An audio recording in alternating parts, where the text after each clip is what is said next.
What's up everyone, back for another beer review, and today I'm going to be reviewing a beer from Tröegs Independent Brewing, and they are out of Hershey, Pennsylvania, and this is their Nugget Nectar.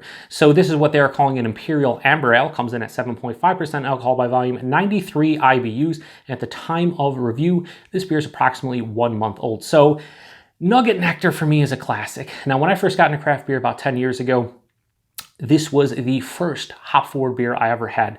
And I know this isn't an IPA, although some people would argue that it is. They call it Imperial Amber Ale, and I'll go with that. But this is definitely a hop-forward beer, and I hated it the first time I tried it. Absolutely hated this beer, but I tried it every single year after that going forward, and it took me a couple years to just tolerate this beer, and then one year, I think it was like 2012, I was like, man, I really do enjoy this. Now, I haven't had this beer since 2015. It's the first time I'm having it in a can, and I just wanted to kind of revisit it and give it a proper review because I haven't had it in so many years, and I eventually ended up liking this one quite a bit, so we'll see if that is still the case. So for hops, they're using Nugget, Warrior, Tomahawk, Simcoe, and Palisade. It says it's impossible to forget your first squeeze. They go into a whole bunch of, big spiel here, but yeah, it's Imperial Amber Ale, 7.5%, and I'm sure a lot of you out there have had it. I haven't had it in a while, so we're going to properly review it. That's what we're going to do.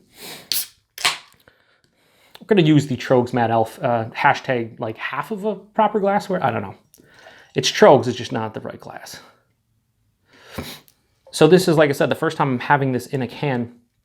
I know it doesn't probably really matter, but yeah, it should be fun. So yeah, that pours out an amber color. Definitely an amber look to it. Pretty much filtered. About a finger of a light tan head. Looking, relatively creamy. Plays the role of an Imperial Amber Ale. Let's get a nose on it.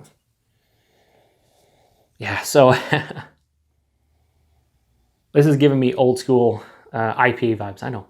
Imperial Amber Ale. I know. A lot of caramel malt. A lot of like toasted brown bread. But then there's a lot of pine resin, pine sap, just pine running wild like Hulkamania in the 80s. Underneath notes of stone fruits like mangoes, maybe even like a touch of pineapple.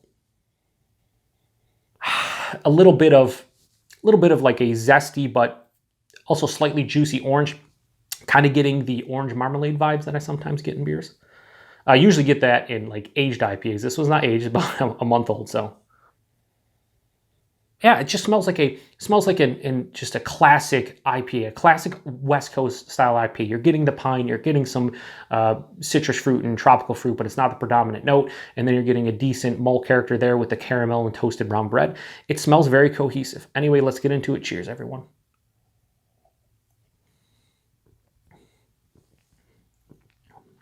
Has such a nice bite to it, and it's quite bitter. Yeah, ooh, that's actually,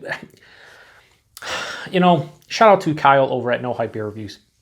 He, over the last couple months, I've been talking about going back to your roots when it comes to craft beer and drinking some of the older styles and older beers that, kind of you enjoyed. And, you guys watch my channel. I do a lot of New England style IPAs, fruited sours, pastry styles, blah, blah, blah.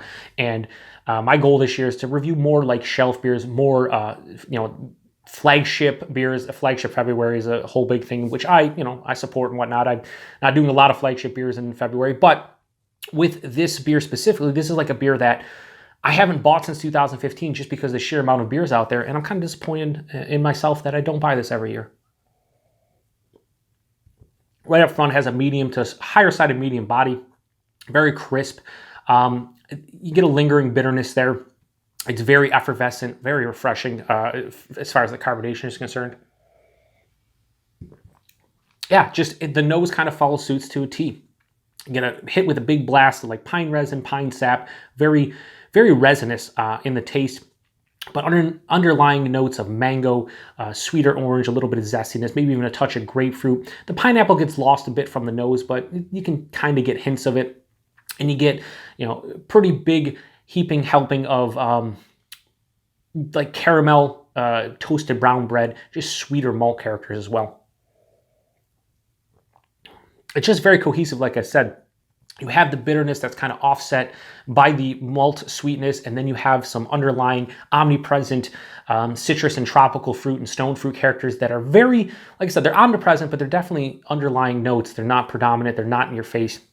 They're just there to support everything and turn this into one extremely well-balanced, cohesive beer. Yeah, super easy to drink.